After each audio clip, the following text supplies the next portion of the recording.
एक संपूर्ण प्रभुत्व संपन्न प्रभुत्व समाजवादी पंथ पंथ निरपेक्ष लोकतंत्रात्मक लोकतंत्रात्मक गणराज्य बनाने के लिए गणराज्य बनाने के लिए तथा उसके समस्त नागरिकों को सामाजिक आर्थिक और राजनीतिक न्याय विचार अभिव्यक्ति विश्वास धर्म सिर्फ अबला नारी बनकर व्रत और उपासना ही करते रह जाना।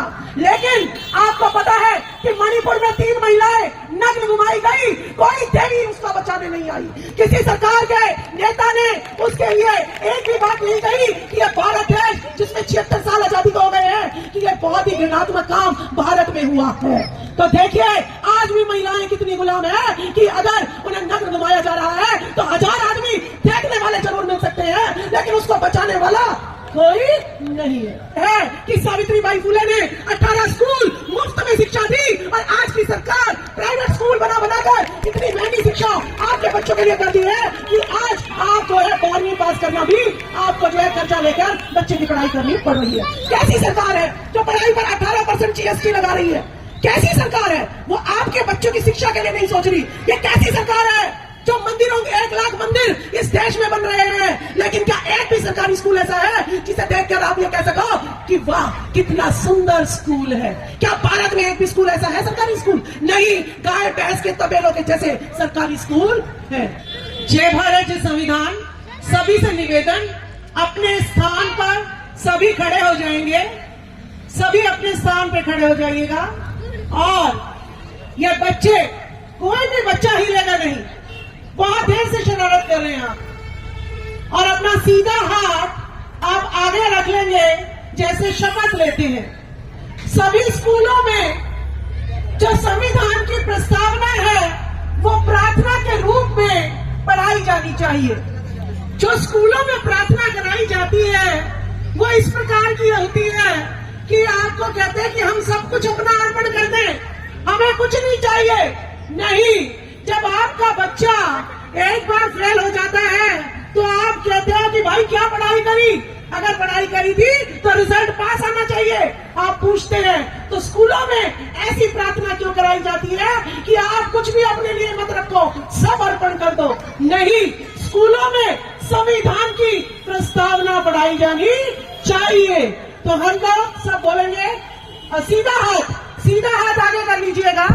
हम सब लोग जोर से बोलेंगे। हम दूसरे माइक से आप बोलेंगे। हम भारत के लोग भारत को एक संपूर्ण प्रभुत्व संपन्न समाजवादी पंथ निरपेक्ष लोकतंत्रात्मक गणराज्य बनाने के लिए तथा उसके समस्त नागरिकों को सामाजिक आर्थिक और राजनीतिक न्याय विचार अभिव्यक्ति विश्वास धर्म और उपासना की स्वतंत्रता प्रतिष्ठा और अवसर की समता प्राप्त कराने के लिए तथा उन सब में व्यक्ति की गरिमा और राष्ट्र की एकता और अखंडता सुनिश्चित करने वाली बंधुता बढ़ाने के लिए दृढ़ संकल्प होकर अपनी इस संविधान सभा में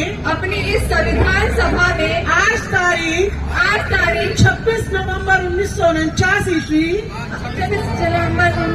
ईस्वी को एटक द्वारा इस संविधान को अंगीकृत अधिनियमित और आत्मसमर्पित करते हैं। अगर ये संविधान की उद्देशिका अगर स्कूलों में पढ़ाई जाती, सब लोग अपना स्थान ग्रहण कर लीजिएगा। अगर ये उद्देशिका अगर बच्चों को स्कूलों में पढ़ाई जाती तो यह देश धर्म निरपेक्ष था, यानी सभी धर्मों का यहाँ पर आदर और सम्मान संविधान में लिखा हुआ है। अगर ये बात हर किसी को पता होती तो आज हिंदू मुस्लिम के नाम पर यूं कत्लेआम देश में नहीं होते। संविधान की उद्देशिका आप लोगों को पढ़ाई जाती तो कभी भी औरत और आदमी के बीच में भेदभाव नहीं उत्पन्न होता। लेकिन हमें संविधान की उद्देशिका कभी भी पढ़ाई नहीं गई। हमें क्या पढ़ाया जाता है? हमें पढ़ाया जाता है कल्पना में जीना। कल्पना में जीते रहिए कि आपकी रक्षा करने के लिए कोई माता आएगी, कोई देवी आएगी और आपको सिर्फ अबला नारी बनकर व्रत और उपासना ही करते रह जाना। लेकिन आपको पता है कि मणिपुर में 3 महिलाएं नग्न घुमाई गई, कोई देवी उसको बचाने नहीं आई।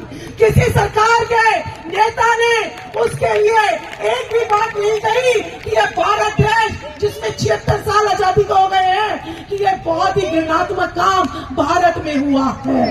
तो देखिए आज भी महिलाएं कितनी गुलाम है कि अगर उन्हें नग्न घुमाया जा रहा है तो 1000 आदमी देखने वाले जरूर मिल सकते हैं, लेकिन उसको बचाने वाला कोई नहीं है। तो समझ लीजिएगा कि अपनी बेटियों को, आपको अभी जो योगा की ट्रेनिंग दे रही थी, मैं उनसे अपील करूंगी कि वो डिफेंस के लिए, सेल्फ डिफेंस के लिए, बच्चियों के लिए 1 घंटा या आधा घंटा जो है योगा के टीचर्स जो ताइक्वांडो सिखा सके वो लड़कियों को जरूर प्रशिक्षण दे, ताकि छोटी छोटी बच्चियों का बलात्कार ना हो सके। दिल्ली के कैंट में 9 साल की लड़की को मंदिर में बलात्कार करके और अचली अवस्था में माँ बाप ने जो है पकड़ा था। तो उसमें ये सबसे पहले एक अपील करूंगी सबसे। दूसरा, हर कॉलोनी में, हर एरिया में जरूर टीचर रहते हैं, जरूर शिक्षक रहते हैं, नहीं तो पढ़े हुए बेरोजगार महिला और पुरुष रहते हैं। क्या वो 1 घंटा अपनी कॉलोनी के बच्चों को इंग्लिश पढ़ाने में, मैथ्स पढ़ाने में, साइंस पढ़ाने में और अपने पूर्वजों के इतिहास पढ़ाने में, क्या 1 घंटे की क्लासेस आप लोग नहीं लगा सकते हैं? जब तक आप ये काम गली गली में नहीं करोगे तब तक आपको पूर्णतः आजादी नहीं मिलेगी।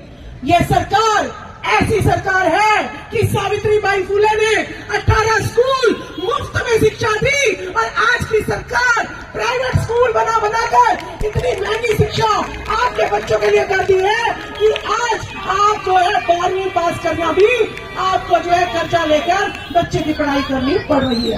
कैसी सरकार है जो पढ़ाई पर 18% GST लगा रही है? कैसी सरकार है वो आपके बच्चों की शिक्षा के लिए नहीं सोच रही? ये कैसी सरकार है जो मंदिरों, 1 लाख मंदिर इस देश में बन रहे हैं, लेकिन क्या एक भी सरकारी स्कूल ऐसा है जिसे देखकर आप ये कह सको कि वाह कितना सुंदर स्कूल है?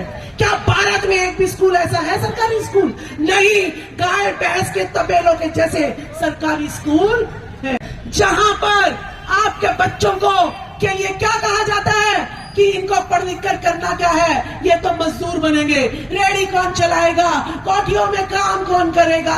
तो ऐसी मानसिकता वाले द्रोणाचार्य आज भी स्कूल में, कॉलेज में, यूनिवर्सिटी में बैठे हुए हैं। तो आज भी मत समझो कि सावित्रीबाई फुले शिक्षा का अधिकार दे दिया है तो स्कूलों में आपके बच्चों को पढ़ाया जा रहा है। जी नहीं, आपके बच्चों को पढ़ाया नहीं जा रहा। 1 से लेकर 8वीं तक बच्चे को चाहे नाम लिखना भी नहीं आता है, उसको पास कर दिया जाता है। जब किसी बिल्डिंग की नींव ही अगर कमजोर होगी तो दीवार खड़ी कर पाओगे? 9वीं में बच्चे फेल हो जाते हैं, 9वीं में बच्चे फेल हो जाते हैं। किसके बच्चे पढ़ते हैं सरकारी स्कूल में? आपके पढ़ते हैं। तो वो चाहते हैं कि ये SC ST OBC के बच्चे जो है 8वीं पास करके और घर में बैठ जाए। तो इसकी चिंता कौन करेगा? कौन चिंतन करेगा इस बात पर? ये महिलाएं तो जाती है कहाँ? कथा में। ये महिलाएं कहाँ जाती है? ये जाती है कीर्तन में। अरे देश में मनीषा वाल्मीकि कांड हुआ, निर्भया कांड हुआ, आपके पढ़े लिखे बच्चों को रोजगार नहीं मिल रहा, सारे व्रत कर डाले, फिर भी पागलपंती करके आप उन्हीं व्रतों के पीछे लगी हुई हो। अगर ये 50% महिला जिस दिन पागल और अंधविश्वास और इन बाबाओं का पीछा करना छोड़ देंगी, उस दिन ये देश दोबारा से सावित्रीबाई फुले का देश तालियां होना चाहिए। ये मेरी महिलाएं ये ध्यान दीजिएगा कि पुरुष त्याग के लिए नहीं बना, पुरुष बना है तो अपने लिए बना है। और इस भारत की धरा को जब जब बनाया है, पाला है, पोसा है, त्याग किया है, तो वो औरतों ने त्याग किया है। और जिस दिन ये औरतें अपने बच्चों के बारे में सोचना छोड़ देंगी, तो उस दिन हमारे बच्चे भीख मांगना शुरू कर देंगे, उस दिन हमारे बच्चे खुदकुशी करना शुरू कर देंगे।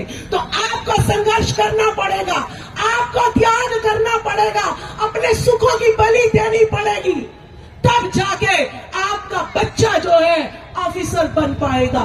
नहीं तो आपके बच्चे के लिए जो है द्रोणाचार्य की तरह एकलव्य का अंगूठा लेने के लिए कॉलेज में भी बैठे हैं, नौकरियों में भी बैठे हैं, हॉस्पिटल में भी बैठे हैं। तो मैं अपील करूंगी, जाग जाइए। दोबारा सावित्रीबाई फुले नहीं जन्म लेंगी।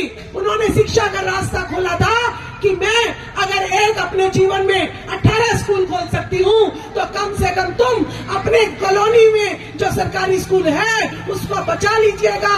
और अगर उसको भी आप नहीं बचा पाओगे, तो जो प्राइवेट स्कूल है वो एक 5 स्टार होटल है, जहां पर आपकी अप्रोच नहीं हो सकेगी, आपका बच्चा पढ़ नहीं पाएगा। दिल्ली में अब 12वीं के बाद, देखिए मैं एक शिक्षिका रही हूं, सरकार कहती है कि 10वीं और 12वीं में नकल करा के आओ 33% का, क्योंकि सरकार को कितना परसेंट रिजल्ट देना पड़ता है?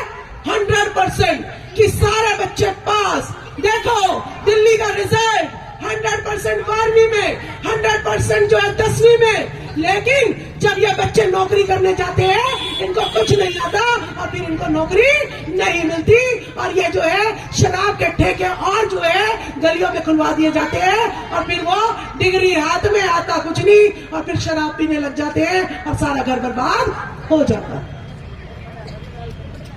मैं याद दिलाऊंगी आपको वो फूलन देवी, वो वीर फूलन याद दिलाऊंगी कि जिसने ना पिता की साइड देखा, ना पति के साइड देखा, खुद बंदूक उठाई, जंगलों में रही और अपने बलात्कारियों को सामने खड़ा करके और धू धू करके मार दिया। मैं याद दिलाना चाहूंगी उस वीर फूलन को, मैं याद दिलाना चाहूंगी अहिल्याबाई होलकर को, कि ऐसी ऐसी वीरांगनाएं, उनके जीवन की गाथाएं टीवी में नहीं दिखाएंगे। या टीवी का बहिष्कार बहुजनों को कर देना चाहिए। मैंने अपने टीवी, घर में टीवी नहीं चलाती मैं, टीवी में जो मीडिया है वो कभी नहीं बताएगी कि इस कॉलोनी में कितने बच्चे जो है वो स्कूल छोड़ चुके हैं, कितने बच्चे आर्थिक तंगी के कारण 12वीं नहीं कर पाए, कितने बच्चे आर्थिक तंगी के कारण डॉक्टर इंजीनियर नहीं बन पाए।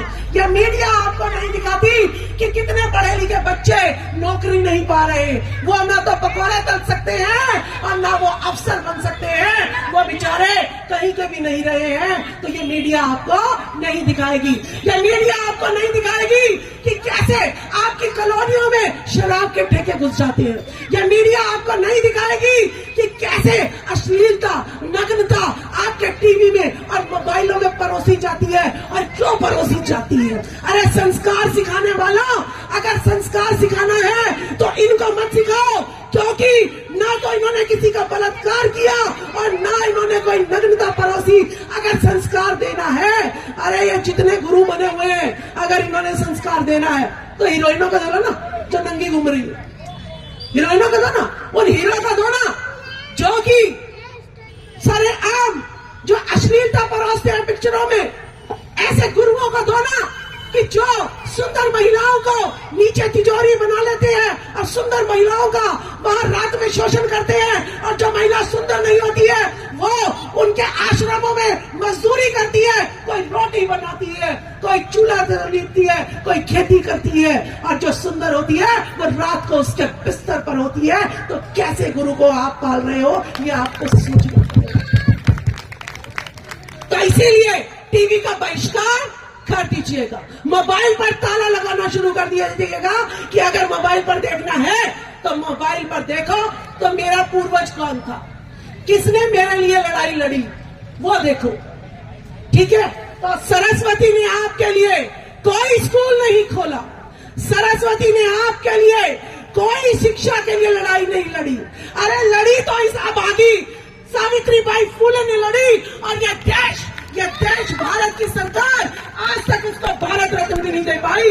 ये एक ऐसी अभागी महिला है कि जिसने इस महिला सावित्रीबाई फुले, अमर रहे। सावित्रीबाई फुले, सावित्रीबाई फुले, सावित्रीबाई फुले। ये एक ऐसी अभागी महिला है कि जिसने शिक्षा के द्वार सबके लिए खोल दिए, लेकिन वही महिलाएं आज इनको याद नहीं करती है, इनके नाम का कीर्तन नहीं करती है, वो कैसे जो है आंसू रो रही होगी। ये वही अभागी महिला है जिसने 10 साल के बच्चे को अपनी परवाह न करके अपने कंधे पर लेके आई, प्लेग का शिकार हो गई। लेकिन ये सरकारें 1-1 करोड़ शहीदों के नाम पर अपने लोगों के घर भरती है, लेकिन आज तक इस सावित्रीबाई फुले को शहीदी का जो है दर्जा तक नहीं दे पाई। धिक्कार है इन सरकारों पर कि जो भारत रत्न जिसको मिलना चाहिए था, लेकिन आज तक इसको भारत रत्न नहीं मिला। क्या कारण है? क्या कारण है? ये आपको सोचना पड़ेगा कि टीवी पर सावित्रीबाई फुले क्यों नहीं दिखाई जाती। क्या कारण है? जो गौतम बुद्ध जिन्होंने महिलाओं को शिक्षा के लिए जो है समानता लेके आए, आज कहते हैं कि राम मंदिर का उद्घाटन होगा तो मोदी नहीं बैठ सकता। क्यों? क्योंकि हिंदू धर्म के अनुसार पत्नी को साथ बैठना होता है। तो मोदी जी, जिस हिंदू धर्म के कारण आपने इस देश में हिंदू मुसलमान का नफरत फैलाया, आज मैं आपको बुलाती हूँ कि बौद्ध धर्म अपनाओ, आपको बिना पत्नी के हम जो है पूजा में बिठाएंगे। तो जिस हिंदू धर्म की आप बात करते हो मोदी जी, उसने आपको ही तिरस्कृत कर दिया। आप बौद्ध धर्म में इस धरती पर जितने भी मंदिर निकलेंगे वो बौद्ध विहार निकलेंगे। ये भारत इतना अभागा है कि जहां पर मंदिर खोदोगे वहां पे बौद्ध विहार निकलेंगे। तो लेकिन फिर भी टीवी पर बुद्ध की बात नहीं होती, टीवी पर फिर भी बुद्ध की बात नहीं होती। हम उनको लाएंगे जो रामलला को लाएंगे, यानी वो रामलला की धरती नहीं थी, रामलला तो लाया गया है, और जो रामलला को लाए हैं उनको सरकार में बिठाया गया है। अरे चोरा लुटेरा, गौतम बुद्ध की धरती पर रामलला बिठा दिया तो भाई धरती नहीं थी, इसीलिए कोर्ट में केस गया, और जब तुम्हारे जज हो गए तो उसे कह दिया ये राम की धरती है। झूठो मकारो, न बुद्ध मिटा इस धरती से न मिट पाएगा, न सावित्रीबाई फुले का जो बलिदान है ये देश भूल पाएगा। तो मैं आप लोगों से अपील करूंगी, जितने हीरो हीरोइन आपको अच्छे लगते हैं, सब जीरो हैं, सब आपके बच्चों को, आपके आदमियों को और आपको पथभ्रष्ट कर रहे हैं। ये है आपके असली हीरो, और वो जो किताबें रखी हैं वो आपके असली ग्रंथ हैं। तो आप लोग इन किताबों को पढ़िए। ये किताबें किसी स्कूल में नहीं मिलेंगी, किसी कॉलेज में नहीं मिलेंगी। क्या अपनी लाइब्रेरी खुद नहीं बना सकते? अपनी लाइब्रेरी बनाओ और वहां पर इनका जो है इतिहास जो है अपने बच्चों को पढ़ाओ, क्योंकि जब मुझे सही रास्ता पता होगा तभी मुझे मंजिल मिलेगी। ये लोग आपके दुखों का निवारण क्यों नहीं हो रहा, आपके ऊपर क्यों दुखाए जा रहे हैं? क्योंकि आप किसी और के बहकाने पर चलते हैं। एक विवेक बिंद्रा जो मोटिवेशनल स्पीकर है, अगर मैं कहती हूँ कि मैं एक शिक्षिका हूँ, लेकिन मैं इस बच्चे को कहती हूँ कि यार तुझे नहीं पढ़ना आ सकता, चल क्लास से बाहर निकल, तो मैं शिक्षिका के नाम पर कलंक हूँ। तो विवेक बिंद्रा क्या कहता है? विवेक बिंद्रा कहता है कि जो शूद्र है, ये शूद्र, ये लीडर नहीं बनने चाहिए, ये नेता नहीं बनने चाहिए, क्योंकि अगर ये नेता बन गए तो सरकार बर्बाद हो जाएगी, और सरकार बर्बाद हो गया तो ये देश बर्बाद हो जाएगा। क्यों? क्योंकि इनमें डिसीजन लेने की पावर नहीं है, जो कि बच्चा पैदा तो ये करते हैं लेकिन नाम किसी और से रखवाते हैं, घर बनाते तो ये है लेकिन पूजा जो है किसी और की से करवाते हैं। तो अगर खून पसीना आप बहाते हो तो अपने घर प्रवेश भी खुद ही कर लिया करो। अपने बच्चों की शादी ब्याह अगर किसी और से ना हो तो बनते जी बैठे, नहीं तो मैं ही कर दूंगी। यह बौद्ध धर्म ऐसा है जहाँ पे महिला भी पुजारी बन सकती है।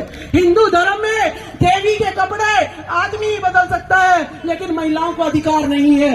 तो यह भी एक विडंबना की बात है कि एक लड़का जो पुजारी है वो कहता है जब भगवान के कपड़े मैं बदल सकता हूँ, तो ये औरतें तो कुछ भी नहीं है मेरे सामने, उतारो इनके कपड़े। ये मणिपुर का कांड वही आपको दर्शा रहा, समझ आई है?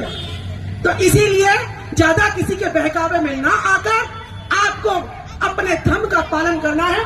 अगर यहाँ हॉस्पिटल है और लोग मुझे कह रहे हैं कि व्रत रख ले, जो है ना बच्चा ठीक हो जाएगा, कोई कहेगी झाड़ा लगाया बच्चा ठीक हो जाएगा, वो ठीक होते होते जो है मिट्टी में मिल जाएगा। रास्ता ठीक होना चाहिए। रास्ता टीवी नहीं दिखाता, रास्ता अपने दिखाएंगे जो आपको सही बातें। अगर यहाँ पे एक नाचने वाली आ जाए तो यहाँ पर सारा मजमा जमा हो जाएगा।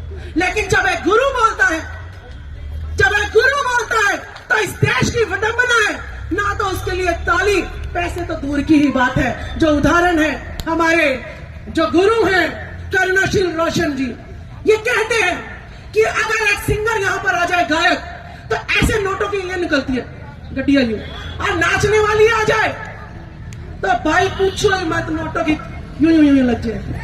लेकिन अगर कोई अपना सारा सुख साधन सब छोड़कर आप लोगों को जो है मिशन की और जो है कैटराइज बातें बताता है, तो उसके लिए सूखी तालियां भी हमारे पास नहीं होती है। बहुत मैंने समय लिया आपका, बहुत बहुत धन्यवाद। और नारी शक्ति के लिए मैं जो है शीश झुकाऊंगी। सती प्रथा, सावित्रीबाई फुले ने जो है सती प्रथा के खिलाफ दोनों ने किया, और सती प्रथा में जिंदा ही औरतों को जला दिया जाता था, और अगर वो चीखती थी तो ढोल नगाड़े के साथ उसकी आवाज को बंद कर दिया जाता था। तो ये बाबा साहब भीमराव अंबेडकर, ज्योतिबा फुले, सावित्रीबाई फुले, साहूजी महाराज, लल्लई सिंह यादव, पेरियार, जाने अनगिनत वो नाम है जो आपने कभी नहीं सुने। वो थे जो आज आपको कुर्सी पे बैठा रखे हैं, जिन्होंने आपको और इज्जत और मान। लेटेस्ट अपडेट पाने के लिए हमारे चैनल क्लाउड न्यूज को अभी लाइक करें, सब्सक्राइब करें और बेल आइकन दबाना बिल्कुल ना भूलें।